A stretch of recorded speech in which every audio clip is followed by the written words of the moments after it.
Boa noite a todos. Nós temos aqui conosco mais uma vez a nossa irmã Cristina Figueiredo, do Grupo Espírita André Luiz do Maracanã. Vai falar sobre o capítulo 8, Bem-aventurados que têm puro coração. Vamos ler um trechinho, depois passamos a palavra à nossa irmã para que ela possa desenvolver o tema da noite de hoje. Bem-aventurados que têm puro coração, capítulo 8. A pureza do coração é inseparável da simplicidade e da humildade. Exclui toda ideia de egoísmo e de orgulho. Por isso é que Jesus toma a infância como emblema dessa pureza, do mesmo modo que a tomou como da humildade.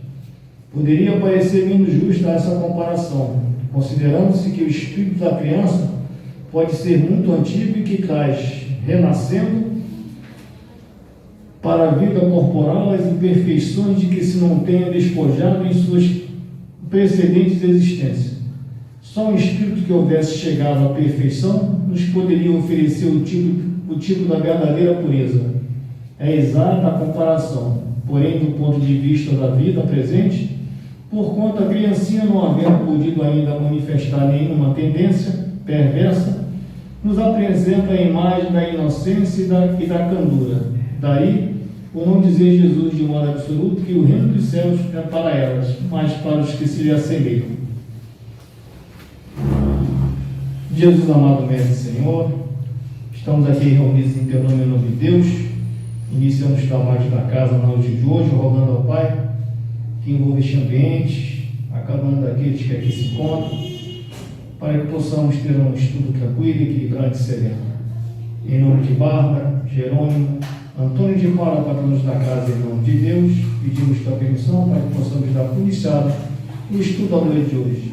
Graças a Deus, que a paz de Jesus envolva cada um de nós.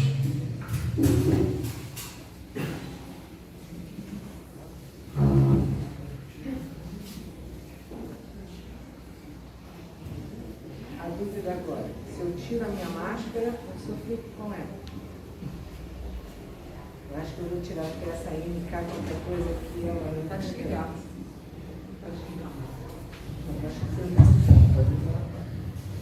Mas estava alto pra caramba, hein? Cuidado que você estava dando até distorção no som quando você estava falando. Vocês vão me permitir ficar falando sem máscara, eu vou ficar mais para trás, à frente, tá? Porque hoje eu resolvi botar essa daqui. Se fosse uma de pano, eu já encarei falar com a de pano.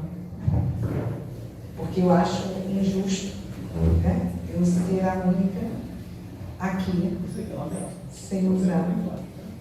Pode sim, então, por favor. Eu não acho justo. Todo mundo tem que usar máscara e eu, só porque eu vou falar, ficar sem máscara. Não. Eu trabalho profissionalmente de máscara o dia inteiro, então eu já falo o dia inteiro de máscara. Mas essa MK, não sei das contas aqui, ela realmente deve proteger bastante, porque a respiração fica difícil. E com a minha rinite alérgica, então, nós duas temos que ter uma conversa séria. Você conhece também esse programa de conversa séria? Pois é. Mas nós precisamos passar por essa experiência, né? E ela está nos ensinando muitas coisas.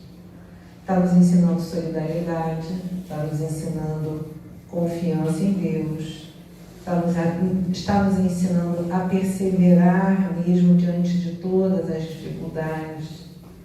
Então, é preciso que a gente aproveite a oportunidade, que é isso que as dificuldades, na realidade, nos são. São oportunidades de aprendizado. Deixa eu ver o lado certo de botar, que eu também descobri que ela tem o lado certo. Tem um ferrinho. Não é só que tem um ferrinho, não. Não, vai ensinando aqui o céu. Ensinando o céu. Tá vendo as preguinhas? Sim. Ela tem que ficar para baixo. Se ela não ficar para baixo, ela não está para o lado certo. Não é um ferrinho. Com essa aqui eu respiro, gente. Essa é bem legal. Então, a oportunidade que está nos sendo dada para enfrentarmos essas dificuldades. E nós não ficamos sem roteiro. Porque Jesus já havia avisado para nós que esses tempos seriam chegados e eles não seriam fáceis. Está certo que a compreensão disso está no livro do Apocalipse, né, no Evangelho, e é um livro bastante simbólico. Então, poucos são aqueles que conseguem efetivamente compreender e entender tudo aquilo que está escrito. Mas, no próprio Evangelho, nós temos tópicos, se nós formos pensando assim, que são importantes. Por exemplo, quando ele avisa para a gente que haveriam falsos cristos e falsos profetas, capazes de fazer prodígios que, se fosse possível, iludiria até mesmo os escolhidos. Se fosse possível. Os escolhidos não serão iludidos. Por que eles não serão iludidos? Porque eles conhecem Jesus. Então, a proposta de nós estarmos aqui hoje é conhecermos um pouco mais desse que é o nosso modelo e guia. E nesse capítulo, né, que fala de uma bem-aventurança tão bonita, bem-aventurados os que têm puro coração, porque verão a Deus. Então, somente nesta condição de espíritos puros, nós vamos conseguir ver a Deus. E é claro que ver a Deus não está no verbo ver, olhar, enxergar, mas entender verdadeiramente as lições divinas.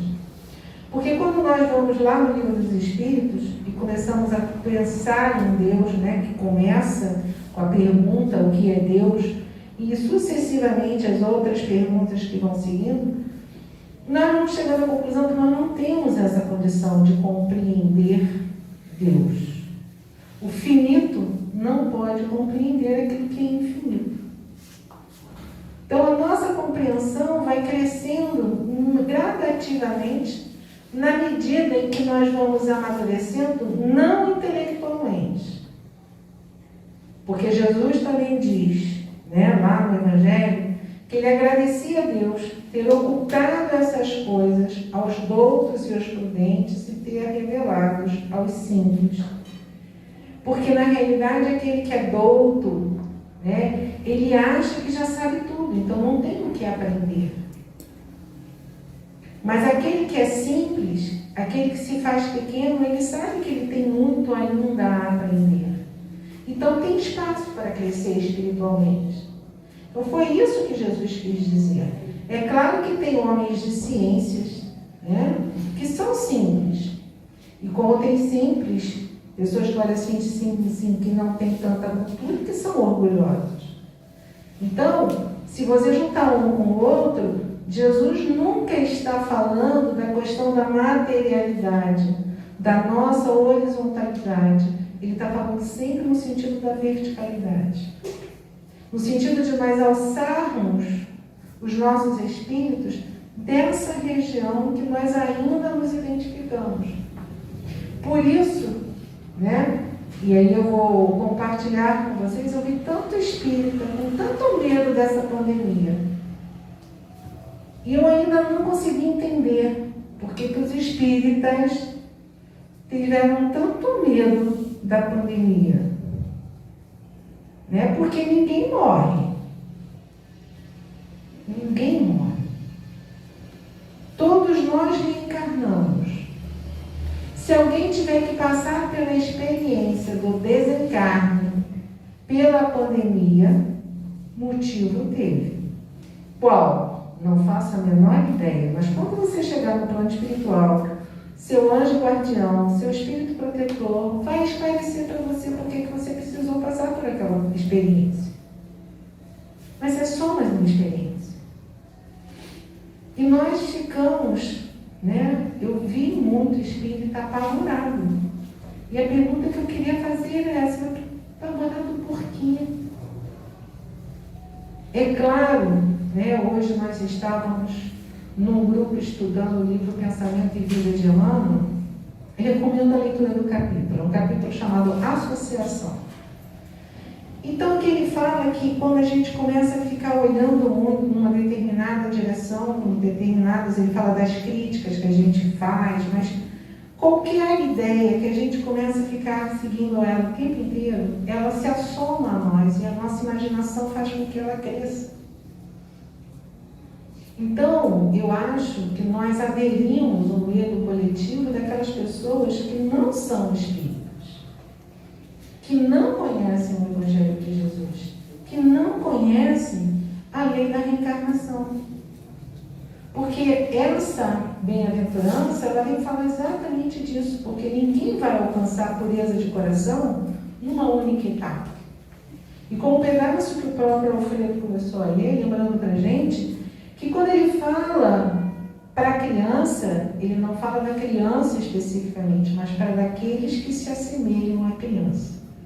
Por que ele fala isso? Porque vocês já perceberam como a criança age? Já observaram uma criança pequena, as bem pequenininhas, aquelas que ainda não tiveram tempo, né, de aprender as bobagens com o pessoal maiorzinho. A criança pequena, ela confia plenamente no seu pai e na sua mãe. Confia quando ele entra na idade escolar, por exemplo, os pais começam a ter dificuldades em casa porque eles dizem assim: a tia ensinou desse jeito, ponto final. É desse jeito. Ele confia. Então é essa confiança que é o primeiro passo para que a gente possa se assemelhar a esta criança que Jesus falou. Jesus recomenda que a gente confie. E uma outra coisa que a criança tem, né, que a gente chama de curiosidade, mas essa curiosidade da criança é a vontade que ela tem de aprender. Né? Então, muitos pais brigam muito com seus filhos quando eles destroem os seus brinquedos. Mas, na realidade, eles não estão destruindo os brinquedos. Eles querem saber como é que o brinquedo funciona. Então, eles desmontam. E aí, como eles não sabem remontar, o brinquedo quebra. Então, esse espírito de aprendiz que a criança tem, essa vontade de aprender coisas novas, que nós precisamos desenvolver em nós. E ela só é possível também com uma outra virtude, que está num capítulo antes, que é o capítulo da humildade. Né? Então, todos nós que aqui estamos, né, assistindo o estudo do Evangelho, assistindo o estudo da doutrina espírita, podemos já dizer que temos um pouco, presta atenção ao tamanho, ó, um pouco de humildade. Por que nós temos um pouco de humildade? Porque nós reconhecemos que nós não sabemos muita coisa e que precisamos estudar, que precisamos aprender, que precisamos, portanto, crescer nessa direção para poder desenvolver as duas asas. Mas lembremos que lá no capítulo 6 também do Evangelho, quando o Espírito da Verdade traz as lições para nós, ele diz assim: eis o mandamento, espíritas, amai-vos. E o outro é instruí-vos. Então nós não vamos trocar a ordem. Primeiro a gente ama, depois a gente se instrui. Ou como diz Joana de Ângeles, num livro que eu sempre repito essa historinha, lá nos Estudos Espíritas, está lá no prefácio, né? Ela diz que todo o restante que nós temos é para ensinar a gente a fazer aquilo, ou seja, a amar. Nós ainda precisamos aprender verdadeiramente a amar. Porque nós ainda não amamos o amor que Jesus nos ordenou. Porque Jesus ordenou apenas a gente fazer uma única coisa: amar. Amai-vos uns aos outros como eu vos amei. Isso está no Evangelho de João. E Jesus nunca ordenou nada. Ele usa o verbo imperativo, que quando a gente estuda na escola, ele diz que é para dar um conselho, né? E para dar uma ordem. Ele usa o verbo imperativo. Ide, pregai, né, a falar, ele está sempre usando o verbo nessa forma imperativa. Mas lá no Evangelho de João, no finalzinho, ele diz assim: uma coisa eu vos ordeno, que vos amei uns aos outros como eu vos amei. E que aí, portanto, tem uma pequena sutileza de diferença daquele mandamento maior que ele fala lá para o fariseu, lá no início, que é amar ao Senhor teu Deus de todo o teu coração, de toda a tua alma, e ao próximo como a ti mesmo, que daí ele narra a parábola do bom samaritano. Né? Porque aí a gente percebe que existe uma diferença. Porque como é que eu amo? Eu amo por causa de. Eu amo porque é meu amigo. Eu amo porque é meu irmão, porque é minha mãe, porque é meu pai. E Jesus nos ama apesar de. Qual é a diferença? Ele nos conhece profundamente. Ele sabe de todas as nossas qualidades e de todos os nossos defeitos. Mas apesar disso, ele nos ama. E aguarda, né, como governador do planetário, que nós tomemos a decisão para caminhar na direção dele. Ele não nos obriga. Ele não nos obriga a caminhar na direção dele. Mas não existe felicidade se não for na direção dele. Porque ele disse: eu sou o caminho, a verdade e a vida. Ninguém vai ao Pai, portanto ninguém vai conseguir ser um espírito puro, ninguém vai conseguir ser um espírito feliz se não trilhar o caminho que ele ensinou. E ele espera. Por quê? Porque Deus deu a gente uma coisa chamada livre-arbítrio. E nenhum espírito superior mexe em um pedacinho do seu livre-arbítrio. Mas a palavra livre-arbítrio, ela vem sempre junto com uma outra, que é responsabilidade. Então você é livre para fazer as suas escolhas, mas vai ser sempre responsável por elas.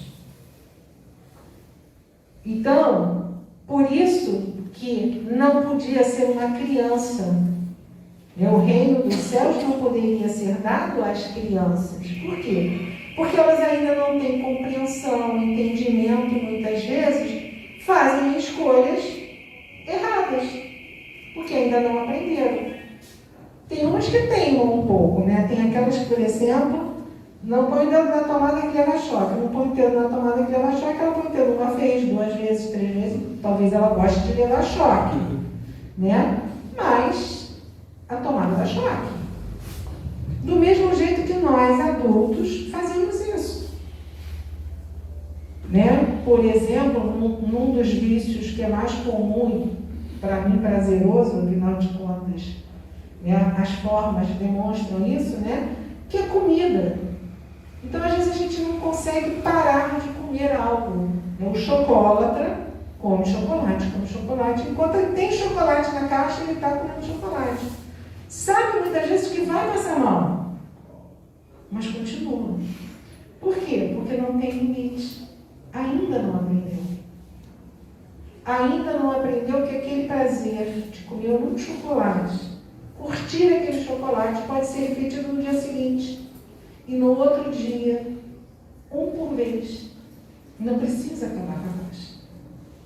Então, como crianças imaturos que somos moralmente falando, às vezes intelectualmente entendemos a física quântica, o universo viajando e etc. e tal, mas moralmente somos crianças. E andamos como crianças. E esse capítulo, né, eu vou me apressar um pouquinho, porque senão a gente fica falando desses. Eu aprendi com o seu Walter, não sei os que conheceram o seu Walter, que a gente tem que falar do capítulo inteiro. Seu Walter era assim, dizia para mim, se é o capítulo inteiro para falar, é o capítulo todo para falar, então tá bom. Então, ele vai colocar neste capítulo a passagem que ele vai chamar pecado por adultério. Né? Então, ele passa a seguinte passagem para a gente. Aprendeis o que foi dito aos antigos, não cometereis o adultério. Eu, porém, vos digo que aquele que houver olhado uma mulher com mau desejo para ela, já em seu coração cometeu adultério com ela. Então, a situação aqui deste adultério já é complicada nos dias de hoje. Né? Então, se nós ficarmos no pé da letra, a gente já sabe que nós estamos, muitas vezes, cometendo equívocos diários. Mas ele aqui no Evangelho, nesse texto, Kardec ele vai ampliar a ideia de adultério para a ideia de adulterar, de modificar, de transformar algo. Então, eu estava até lendo uma historinha, né? Assim, Irmão X tem várias historinhas parecidas com essa mesma. Só que duas vizinhas estavam conversando e uma terceira começou a ouvir, né? E uma delas estava dizendo para a outra, mas não dá mais para viver sem ele, né? Ele é o amor também da minha vida. Mas o Dionísio, que é o marido, ele também é, eu não vou viver sem os dois, eu quero os dois na minha vida. E continuo conversando, ela disse, mas você tem certeza disso, aquela coisa toda, né? Aquele papo assim de bom conselheiro. Tenho, claro que tem. A vizinha que estava escutando pegou a história pela metade e criou a cena. Né? Criou aquela história de traição, porque ela viu, inclusive, um rapaz no ônibus com ela, aquela coisa toda. Quando chegou na hora da janta, contou para o marido dela, para o Júlio, que era amigo do Dionísio. Disse, não, o Dionísio não tem que ficar sabendo. E quando contou para o Dionísio foi no trabalho, pediu licença para chegar em casa e conversar com a esposa, para botar as coisas em pratos limpos. Mas quando ele chegou, ele também pegou uma conversa já pela metade. E aí ele começou a dizer assim, não, pode trazer às 3 horas, eu vou estar aqui em casa, tranquilo, 3 horas está num bom horário. Pode vir, 3 horas o marido está aí trabalhando. Se ele não chega e escuta essa história pela metade, ele disse, ela está marcando encontro às 3 horas, o que ele fez? Infelizmente, essa história, ele comete suicídio. Aí vamos lá, quando ele chega, né? Peraí que eu cortei um pedacinho, ele chega e ele vê a mulher perto de um colchão, ajustando o colchão na cama, e aí ele vai lá e comete suicídio, né? E aí como é que é? Qual foi a história toda? Né? Quem ela não podia viver sem mais, além do Dionísio, era um gatinho que ela tinha pegado. Como o gatinho estava doente, ela tinha levado ao veterinário. Então, o homem que a vizinha viu chegar perto era o veterinário, que estava trazendo o gatinho para casa. E a mulher, para dar aquela ajeitada no marido, porque ele não ia gostar muito da ideia do gatinho, provavelmente, mandou vir um colchão de mola novo que o marido gostava, para botar na cama. E quando o marido chegou às 3 horas da tarde em casa, era um colchão que estava sendo encaixado na cama. Aí a dona Maricota, que fez essa história toda, disse, mas que homem precipitado. Então percebe que quando a gente recebe uma história, é preciso que a gente averigüe se ela é verdadeira, para que nós não adulteremos a verdade.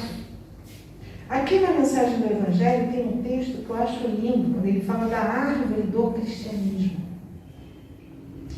E ele diz que a árvore do cristianismo já teve tão maus jardineiros que tem galhos dela que são infrutíferos.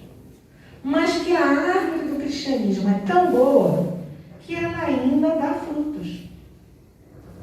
Então, como nós somos reencarnacionistas, nós podemos ter sido daqueles maus jardineiros que crestamos os galhos da árvore do cristianismo. O que foi isso que a gente fez? São aquelas pessoas que hoje dizem assim, você acredita em religião? Acredita em Deus? Que isso? Porque, na realidade, acabou-se a ideia de que a gente pode acreditar em Deus e ser um homem de ciências. Por que não? Até tem uma historinha rolando pelo Facebook, segundo consta, né? O rapaz jovem ali, lendo um livro e o senhor com a Bíblia num colo, lendo a Bíblia. E aí ele pergunta, mas você acredita nisso que está escrito aí? Por que não? A conversa versa sobre isso. Então, o senhor, na hora que deu para ele, quando você precisar de mim, pode botar, me procurar, que daqui é o meu cartão. Era simplesmente Luiz Pasteur, que estava do lado do cidadão. Diretor do centro de pesquisa. Então, quanto mais perto do conhecimento, mais a gente compreende que tem mais coisa para a gente saber. Então, muitos cientistas são, na realidade, verdadeiros religiosos. Porque eles reconhecem. E hoje a ciência, inclusive, mostra, né, e diz para a gente que no nosso cérebro, quando nós estamos orando, quando nós estamos meditando, um pontinho de luz acende, que eles chamam do ponto de Deus. Porque hoje a ciência já tem um instrumento que mostra como o nosso cérebro funciona em atividade. A gente não precisa estar desacordado, não precisa fazer autópsia, né? O cérebro tem o nome é SPECT, né? Que ele é um emissor de pósitron e ele vai medindo a funcionalidade do seu cérebro. Então, se você pensa numa maçã, pensou na maçã, a área da visão, porque você imaginou a maçã, ela funciona na mesma hora. Outras áreas também funcionam, mas se você imaginar uma maçã na sua frente, ela funciona. Seu cérebro é tão bom que se você, por exemplo, pensar agora que está chupando uma rodelinha de limão, a boca enche de água. Porque ele não consegue fazer a distinção entre o que é realidade e o que é imaginação. Então, quando nós deixamos a nossa imaginação solta, a André Luiz vai dizer para a gente que nós vamos criando formas, pensamentos, das quais nós vamos ser responsáveis por elas. Não é um pensamentozinho, tipo assim, pensei num copo agora, pensei numa florzinha depois, não. É aquele pensamento recorrente. Aquele pensamento que você está sempre alimentando ele. Você está sempre pensando nele, vai criar uma forma de pensamento. E olha o cuidado, porque aquela historinha que a gente contou também está dentro de um outro ponto, que a gente estava falando aqui do adultério, mas tem um outro ponto que Kardec chama a atenção, que são para os escândalos. Quando Jesus diz que haveriam escândalos, mas ai dos causadores de escândalos. Percebe? Aquela senhora da história, ela criou um escândalo. Que escândalo no roteiro normal da gente, o que quer dizer? Qualquer ação que repercute de forma barulhenta. Né? As mídias sociais, as nossas televisões, elas são pródigas em fazer escândalos. No sentido horizontal da palavra escândalo. Mas Jesus, quando chama a atenção, e Kardec vai lembrando para a gente, né? Escândalo não é só isso. O escândalo é efetivamente todo o mal que resulta das nossas ações. Então, quando nós agimos fora da lei divina, poderíamos estar provocando um escândalo. Ele vai lembrar para a gente, estou tentando achar aqui sem meus ósculos. Eu pulei, seu Walter, me desculpe, acabei de pular as mãos não lavadas, mas a gente fala, tá? Então, os escândalos, se a vossa, e olha a palavra do Cristo como a dura, se a vossa mão for motivo de escândalo, cortai-a. E ele diz, é preferível que você entre na vida sem uma mão, sem um olho, do que se você provocar um escândalo. E ele vai mais além. Cada vez que você fizer isso e desvirtuar um dos meus pequeninos, olha a encrenca que você se meteu.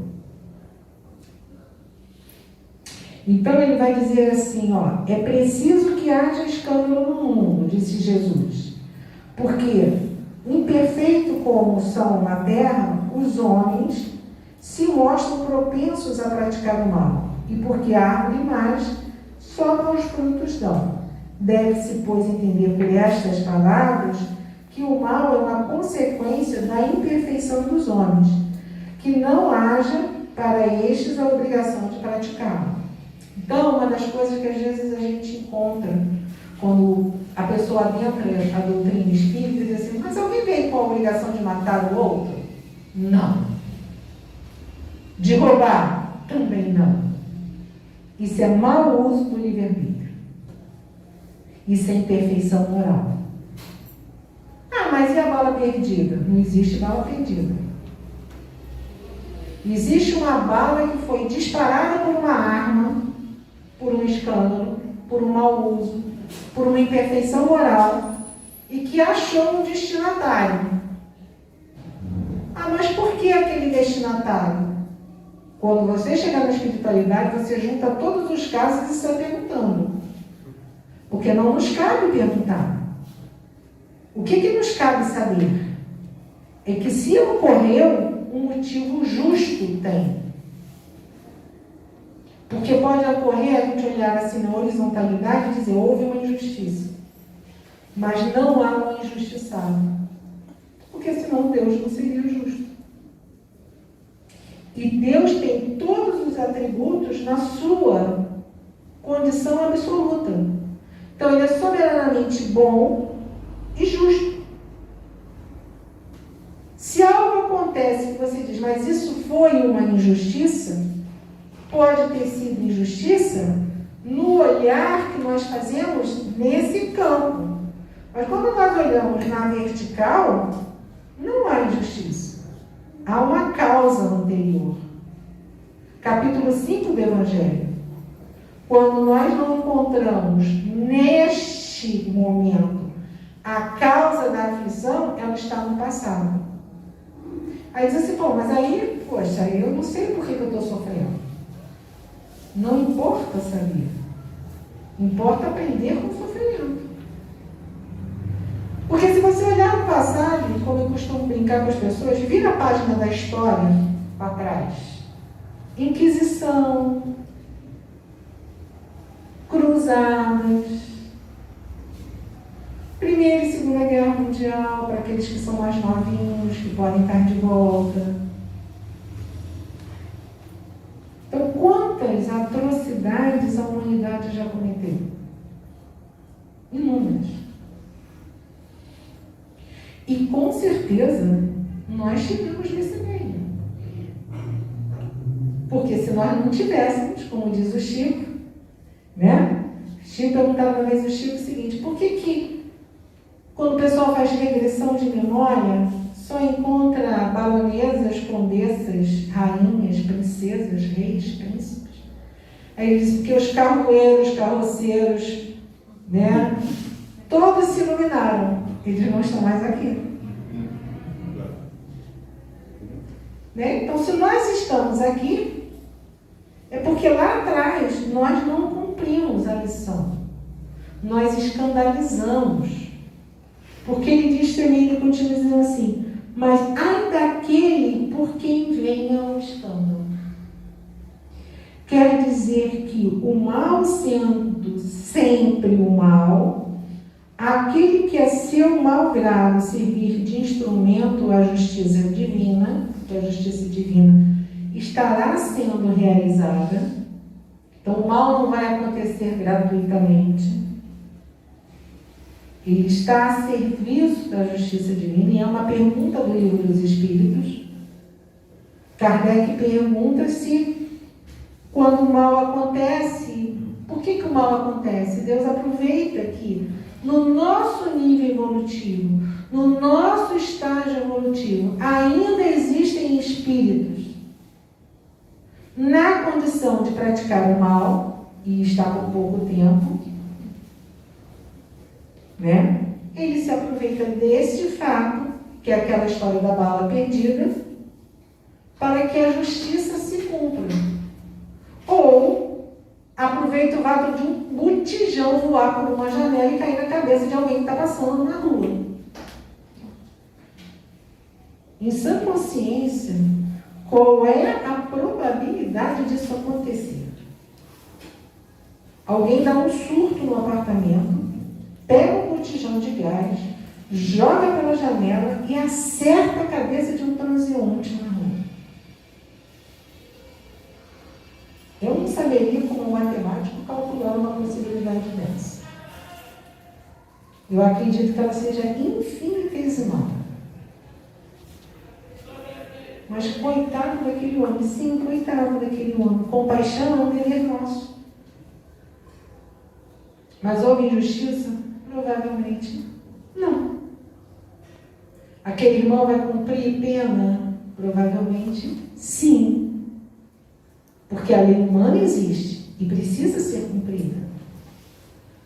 Mas o que a gente precisa entender é que quando ocorre, nós precisamos aprender com o ocorrido. Mas, como ele disse, ai de quem, pela mão de quem vier o mal. Por quê? Pela mão de quem veio o mal, ela lesa, ela marca o seu corpo perispiritual. E quando ela marca o seu corpo perispiritual, por isso ele diz, mais vale você entrar na vida sem a mão, é possível que numa outra existência você não possa usar a sua mão. Porque você lesa. André Luiz tem vários casos desse, tem um inclusive que o filho, promove o assassinato do pai, e ele vê a mão dele depois na espiritualidade esmirrada. O braço fica como se fosse um graveto esmirrado. Quando este corpo perispiritual for dar formação a um corpo físico, ele virá com defeito. Porque aquilo foi impregnado de tal forma na consciência dele, e a responsabilidade da ação é tamanha que vem expresso no corpo físico. Esta dor, este erro cometido. Então nada vai ficar impune. Nada vai passar em branco. Então não precisamos, nem enquanto a nós mesmos, nos preocuparmos, com quem nos magoa. Por quê? Porque a gente está carregando lixo. Carrega lixo não. Eu sei que não é fácil. Não estou aqui dizendo para vocês, olha, perdoar é fácil. Não é fácil. Mas é possível. Vê se não mudou a expressão, olha só. Não ser fácil é uma coisa, mas é possível. Passar no Enem não é fácil, mas é possível. Fazer um Instituto Militar de Engenharia não é fácil, mas é possível. Fazer um doutorado não é fácil, mas é possível. Tem doutores, tem pessoas formadas pelo Instituto Militar de Engenharia, que é um dos vestibulares mais pesados que tem por aqui. Ele, o do ITA, são 2 vestibulares daqueles assim que o pessoal que faz estuda muito e sabe muito. Então, é difícil? Mas é possível. Da mesma forma que é possível que nós nos livremos das mágoas, das raivas, dos medos, das tristezas. O que é preciso que a gente faça? Cultive a fé e a confiança em Deus. Cultivar a fé e a confiança em Deus nos dá essa possibilidade. Estudar a doutrina espírita nos dá essa possibilidade. Então, quando Kardec diz assim, ele vai continuar dizendo exatamente, repetindo essas frases.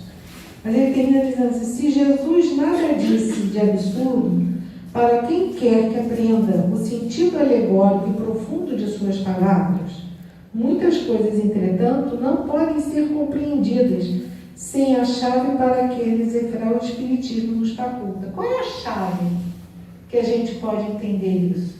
É a reencarnação. Sem a reencarnação, para mim, tá, Cristina, Se alguém outro aí consegue, ótimo. Mas para mim, Cristina, fica impossível entender um Deus justo. E olha que eu não entendia isso com 10 anos. Que foi quando a minha mãe adentrou a doutrina espírita e, portanto, eu adentrei junto. Naquela época eu fiz a primeira comunhão, fiz catequese. E aí eu perguntava para a catequista, por que Deus permite uma criança cega e uma outra que enxerga? A resposta dela foi a vontade de Deus. Eu olhei assim, não vai funcionar esse Deus para mim, não. Esse Deus, comigo com 10 anos, eu não consegui aprender a amar. Porque passa para mim uma ideia de um Deus voluntarioso. Que ele usa da vontade dele e diz assim, você vai, você não, você vai, você não. Não é assim. Porque para ele ser justo e ser pai de todos nós, ele tem que dar as mesmas oportunidades para todos nós. Mas aqui nesse capítulo, como ele fala da pureza do coração, né, ele também cita uma passagem do Evangelho, que é aquela que eu disse que o seu Walter mandou voltar atrás, né, que eu tinha falado, que é a verdadeira pureza das mãos não lavadas. Os hebreus naquela época, eles faziam algumas práticas exteriores como práticas doutrinárias. E nós precisamos ter cuidado com isso. Porque também a gente acaba, na doutrina espírita é um pouquinho mais difícil. Né? Porque a gente não tem rituais. Então fica difícil. Né? Mas, por exemplo, vir a casa só para tomar passe é bom? É bom. Mas só para o passe? Não. O passe é uma benesse dos espíritos superiores. Mas todos nós aqui já estamos sendo tratados. Todos. Todos nós já estamos recebendo, porque todos nós que estamos aqui prestando atenção, com a mente concentrada, focada no nosso estudo, todos nós estamos recebendo. Até porque as nossas ondas mentais entram em outro estado. Quando você for lá na sala de passe tomar o passe, é tipo assim, dar o acabamento daquele tratamento que a gente já fez aqui. Então, quando eles faziam, né, das mãos lavadas, porque eles reclamaram que os discípulos não lavaram as mãos, e aí Jesus diz assim, por que vocês fazem disso causa religiosa? Quando na realidade vocês não honram seu pai e sua mãe. Está lá na lei. Mas falam de não lavar as mãos. Por que Moisés escreveu essa lei? Porque era importante. Porque isso é saúde pública. Lembra do álcool gel que está aí na entrada? Isso é saúde pública. Hoje, nos exigem que a gente mantenha as mãos limpas. E depois disso, a gente vai passar a usar mais vezes. Porque não vai ser só essa pandemia. A gente tem outros bichinhos por aí que vão precisar disso. Então, nós vamos aprendendo. Olha o que a pandemia trouxe, porque eu já ouvi isso de várias pessoas. Eu antes não limpava as coisas que eu botava no meu armário, mas a partir de agora eu vou passar a limpar. Eu antes não lavava com tanto capricho as frutas que eu comia, mas agora eu vou passar a limpar. Então a gente está aprendendo. Mas isso não vai fazer com que a gente evolua espiritualmente. A limpeza que a gente precisa fazer é de outra ordem. Foi isso que Jesus chamou a atenção. Vocês estão fazendo de atos exteriores, né? E André Luiz, vou aproveitar do passe, que já que eu falei do passe em mim, agora aqui, André Luiz, no livro Missionários da Luz, ele fala de um passe, que é o 10º passe que aquele irmão iria receber. Ele tinha, assim, uma predileção por usar alcoólicos. Então, o fígado dele estava sempre meio chumbadinho. Então, por 10 vezes, a espiritualidade foi lá e ajudou o fígado dele a funcionar. Mas ele não parou de usar os alcoólicos. Então a espiritualidade olhou para ele e disse assim: a partir de agora você vai ficar por sua conta e risco. Escolha. Lembra que a gente falou no início? Escolha. Responsabilidade. A espiritualidade, ela cuida da gente. O amor com que cada mentor espiritual cuida de cada um de nós é imenso. Mas eles não são nossos babás. Eles vêm até e dizem assim, né? Esse aqui vai ser coitado do meu Alfredo, olha, tu presta atenção no que você está fazendo. Mas aí o Alfredo não presta atenção. Leva um tom. Aí o Alfredo diz, poxa, eles não podiam ter me avisado. Eles avisaram. Só que eles não vão fazer pelo Alfredo. Espírito superior não faz. Espírito inferior, não, continua, Alfredo, vai. Vai que vai ser muito bom, vai ser muito divertido. E não sai de perto dele até que ele vá. Percebe a diferença? De quem é a escolha? É nossa. Porque se a escolha fosse dos espíritos superiores, qual é o mérito que nós teríamos? Rosca. Nenhum. Então nós não vamos poder falar que nós não sabíamos, que nós não conhecíamos.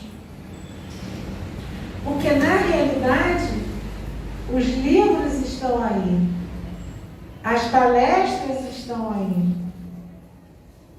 Hoje em dia a gente não precisa nem vir à casa espírita para escutar uma palestra, é só botar no YouTube. E tem orador bom a beça por aí, que fala de forma simples, objetiva, do Evangelho de Jesus. Aqueles oradores que ainda ficam rebuscando muito, não é que a gente não vai assistir eles, assiste, mas pega aquele que fala do Evangelho. A gente aprende, vive o Evangelho. Sem o Evangelho, a gente não vai encontrar a saída. O turno pode ser longo, mas se o Evangelho estiver na mão da gente, a gente tem uma lamparina acesa. É preciso que a gente haja com prudência. E que a gente caminhe, né? Vamos continuar, senão Então, Kardec separa uma mensagem aqui que fala da pureza do coração das crianças. Ele vai falar, deixai vir a minhas criancinhas. E ele vai explicando exatamente tudo aquilo que a gente já falou aqui. Mas, ele termina o capítulo, né, porque aquele relógio ali agora eu vou ter que dar um salto quântico. Ele termina o capítulo trazendo para a gente uma mensagem que diz de perto para todos nós. É uma mensagem acho que não sei se acho que é de Lacordaire. Agora eu esqueci. É um deles, Lacordaire e Fennel. Ele está lá naquela pracinha lá de Paris, mas eu esqueci o nome dele. Mas tá bom, daqui a pouco vem. E ele vai dizer assim, por que vocês estão me chamando? É o Curadar, lembrei, viu? É o Curadar. Por que vocês estão me chamando? Porque tinha uma moça ali cega, que não enxergava. Mas assim, infelizmente, né, resumindo a história, eu não vou poder curar. Mas você não sabe efetivamente o que você está me pedindo. Olha como difícil. Olha o carinho que o curador vai falar para ela. Ela não enxerga e pediu a cura para seguir. Mas só que aquilo era uma prova.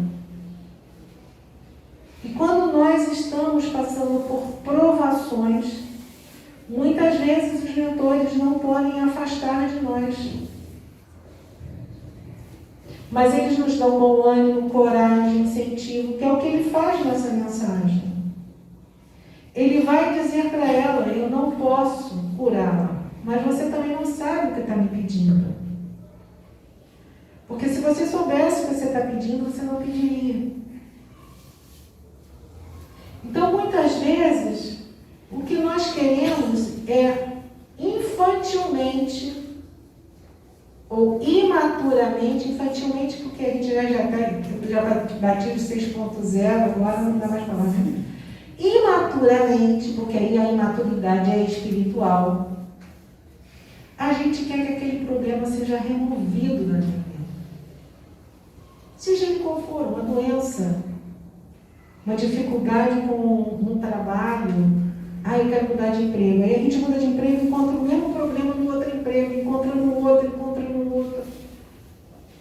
Por que a gente continua encontrando o mesmo problema? Porque a mudança tem que vir de dentro de nós. Enquanto eu não compreendo o que está me acontecendo, aquela situação vai se repetindo. Porque não houve modificação de conduta interna. Nós não nos aproximamos da pureza necessária. Aquela humildade que eu disse no início, que todos nós temos um pouquinho, não cresceu.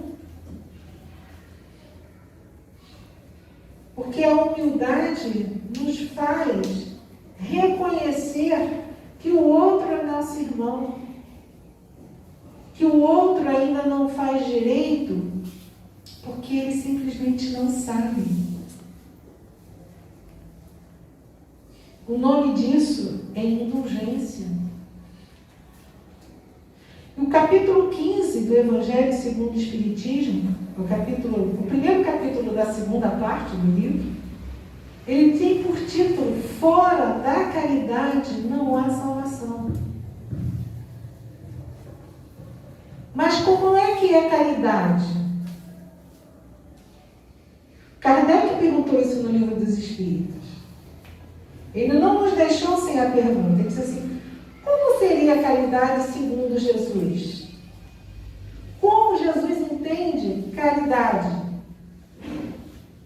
E aí a gente, brincando, a gente faz o BIP, né? É o BIP mesmo, olha o alerta, BIP. Né? Benevolência para com todos. Todos. Sem exceção. Rico, pobre, criança, velho, jovem. Não tem diferença. É benevolência para com todos. Por que eu digo isso? Porque eu já fui, né? E eu vou usar o meu exemplo, não vou usar o exemplo de ninguém. Quando eu era mais nova, eu tinha muita benevolência para com o pobre. Não tinha nenhuma benevolência para o pobre rico. Porque, como o Dico disse de um senhor uma vez: meu filho, ele é tão pobre, que ele só tem dinheiro. E aí eu achava que o cara que tinha dinheiro, ele podia fazer o que ele queria, porque ele, né? E aí agora eu entendo que ele tem apenas dinheiro. Mas ele não tem o que nós já aprendemos a ter no Evangelho. Já temos todo o Evangelho? Não. Tanto é que a gente ainda não faz a caridade. Porque o segundo item da caridade ele é o mais complicadinho. Acho que o terceiro é o pior ainda, né? Mas o segundo item ele é complicado, que é a indulgência. O que significa ser indulgente? É ser doce. Doce com as faltas alheias. Então, ser indulgente é compreender que aquela criatura ainda não sabe fazer direito, ainda não aprendeu. Ele ainda não conhece o caminho. Ele não aprendeu que amar é muito melhor do que odiar. Até fisicamente falando. Então, quando, por exemplo, já na idade mais avançada, que os filhos casam, têm filhos, né? E acabam, por exemplo, não indo visitar as mães, não cumprem o mandamento, né? Honrar o vosso pai e vossa mãe. As mães ficam chorosas, ficam tristes. E não precisamos nem fazer a reflexão do Evangelho, que diz: será que você foi uma boa mãe, etc. Então, não é isso. Ele ainda não amadureceu. Ele ainda não cresceu. Ele está errando. Infelizmente, ele não está cumprindo o mandamento: honrar vosso pai e vossa mãe. Que aqui no Evangelho diz, é fazer os mimos. Não é só cobrir, dar cama e roupa e comida, não. É fazer os pequenos mimos. Então, ser indulgente é entender, compreender que o outro ainda não sabe fazer diferente. E aí chega a terceira etapa da caridade, que é perdoar as ofensas de todos. Então, na realidade, o que nós conseguimos realizar é a primeira etapa, que Emmanuel diz isso pra gente. Nós ainda não fazemos a caridade, nós temos atitudes de bondade. Outros tantos já conseguem trabalhar a indulgência. Entender que o outro ainda não compreende aquilo que ele precisa fazer. Raros são aqueles que conseguem perdoar. Porque o perdão precisa da mágoa, precisa antes ser magoado. E você só é magoado por alguém que você ama, que fica pertinho de você. Então, essa proximidade que faz com que a gente precise, muitas vezes, esquecer do mal que aquilo está trazendo para a gente, para que aquilo possa nos libertar e que a gente possa crescer espiritualmente, se transforma numa âncora, naquelas bolas de ferro que a gente amarra na própria perna e fica puxando por aí para onde a gente vai. Então, quando Jesus fala, bem-aventurados os puros de coração, porque verão a Deus, esses puros de coração, eles já conquistaram toda a pureza. Se assemelham à criança, fazendo uma síntese do capítulo, porque a criança ainda não teve tempo de fazer bobagens. E ela tem características da confiança, da vontade de aprender, do carinho. Né? Então a criança é carinhosa. Quando ela recebe carinho, ela te retribui com carinho. Quantas vezes a criança vem com aquela florzinha, né? Diz assim, olha só, achei para você, toma. Uma florzinha, acaba de matinho, lá no meio da rua. Né? Então o que ela está dizendo? Mãe, pai, olha como eu te amo. Isso é que a gente precisa desenvolver. Mas aí a gente cresce. E aí a gente já não pode dizer para o outro, eu te amo. Eu gosto de você. Eu sinto sua falta. Quando você não vem à casa espírita, eu sinto sua falta. O que houve que você faltou na semana passada? Nós não estamos tomando conta da vida do outro, né? Porque a gente acha que está tomando conta, está policiando a minha vida. Não. A gente sabe a diferença. Quando o outro se importa, porque ele olha no seu olho e diz assim, o que aconteceu com você que você não veio na semana passada? Você não falta. Você está sempre aqui. Aconteceu alguma coisa? Então a gente sabe do carinho do outro por nós. Então é esse exercício que a Casa Espírita nos oferece. Porque aqui, né, o pessoal diz assim, aqui é fácil. Por quê? Porque eu estou fazendo esforço, ele está fazendo esforço, está todo mundo fazendo esforço para ser melhor aqui dentro. Mas onde é que é o cadinho de purificação? Né? Na química, a gente tem um aparelhinho, que é uma caçarolazinha, de mais maiores, mais menorzinha, mas o laboratório normalmente é pequenininho. Que a gente faz ali uma mistura, às vezes, com ácidos fortes, para purificar uma determinada substância. Por isso a expressão que a gente muitas vezes vê nos livros espíritas, o cadinho da purificação. Porque o cadinho é usado para purificar a substância. O nosso cadinho se chama família. E é lá onde estão os nossos maiores desafios. Estão os nossos maiores afetos, mas também os maiores desafios. Porque Deus não dá só desafeto. porque senão a gente sucumbe e perde a encarnação. Então, percebamos como Deus, Ele nos dá tudo na medida do necessário para o nosso crescimento espiritual, para a nossa melhora, para a nossa purificação. Que a gente possa aproveitar cada oportunidade. Eu sei que nem sempre a gente pega todas, mas se a gente estiver atento, a gente começa a pegar uns 40%, uns 30%, né? Porque naquela parábola do semeador, ele diz que vai ter árvore que vai dar 100 por 1. Mas tem aquelas que dão 30 por 1. O importante é o quê? É dar fruto.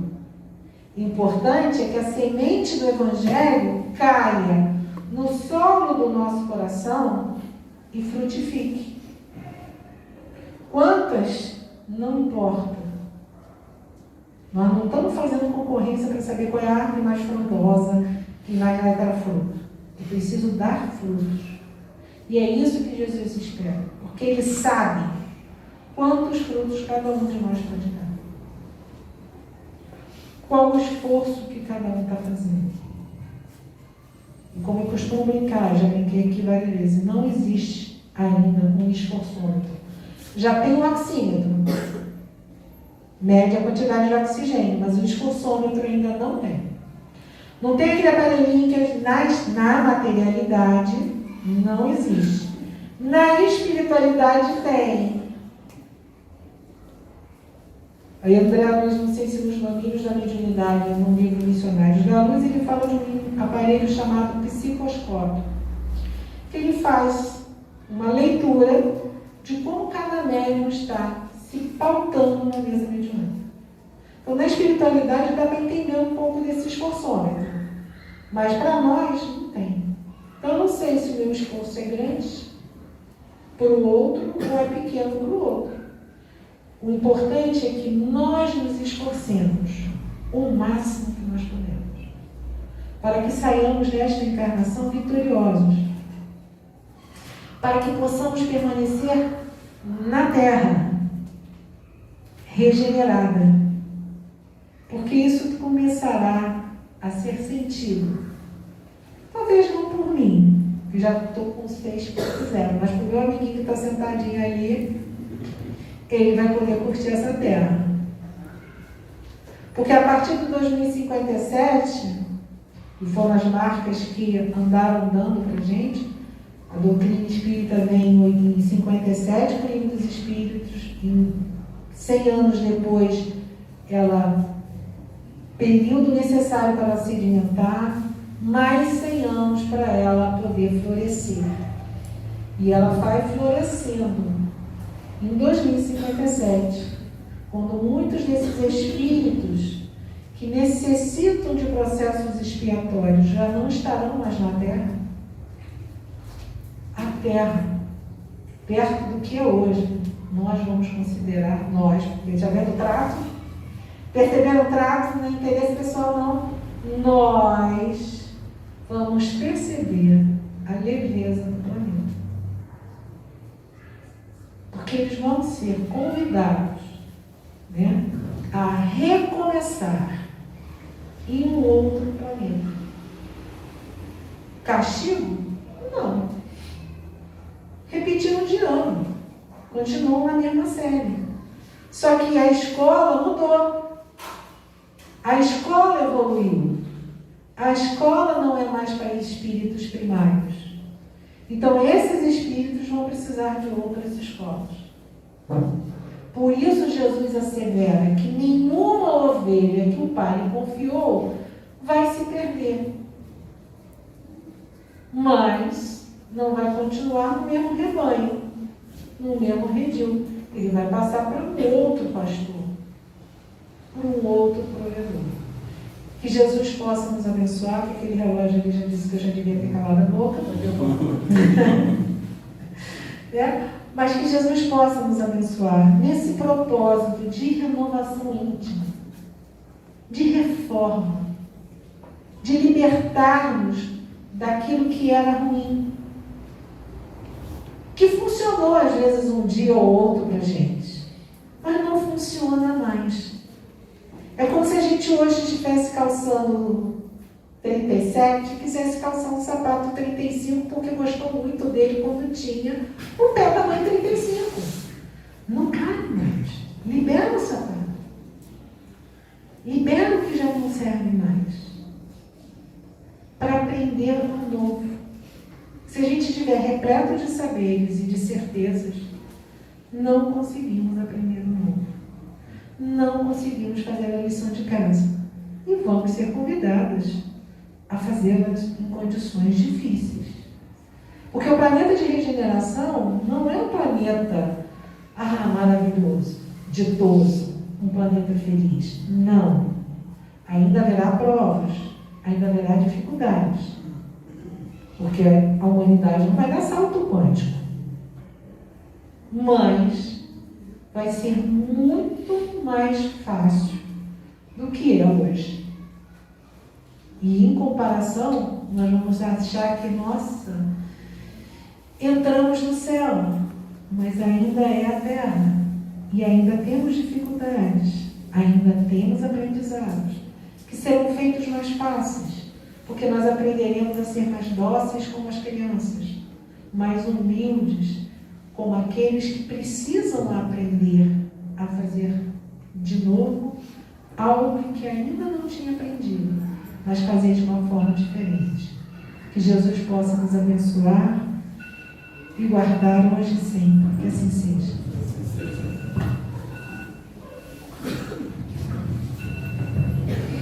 Agradecemos nossa irmã Cristina Figueiredo pelo estudo da noite de hoje. Só lembrando, né, os horários da casa. A casa abre na segunda-feira às 17 horas, palestra às 17h30. Na quarta-feira a casa abre às 19 horas, né? A palestra começa às 20 horas.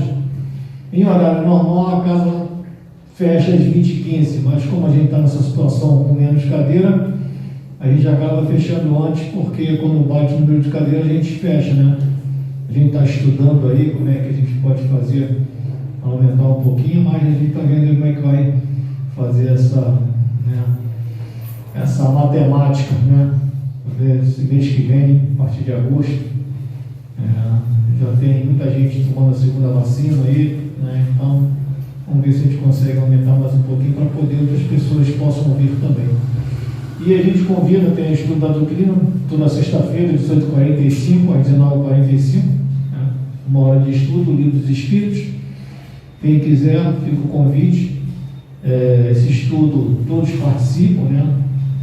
Fazem perguntas sobre o tema que está sendo estudado.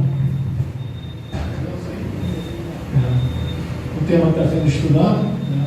Aqui existe uma participação maior, tá? Então vamos fazer a nossa prece para a gente possa encerrar essa primeira fase do trabalho da casa. Jesus amado Mestre Senhor, agradecemos a oportunidade de mais uma noite de estudo, agradecemos a Deus por mais um dia de vida. Ao retornar aos nossos lares, possamos levar nesta casa a paz, a harmonia, o equilíbrio, a serenidade, para que possamos dividir com todos aqueles que conosco residem no mesmo ambiente. Em nome de Bárbara, Jerônimo, Antônio de Paula, patronos da casa, em nome de Deus, pedimos sua permissão para que possamos dar por encerrada a primeira fase do trabalho da casa. Graças a Deus, que a paz de Jesus envolva cada um de nós.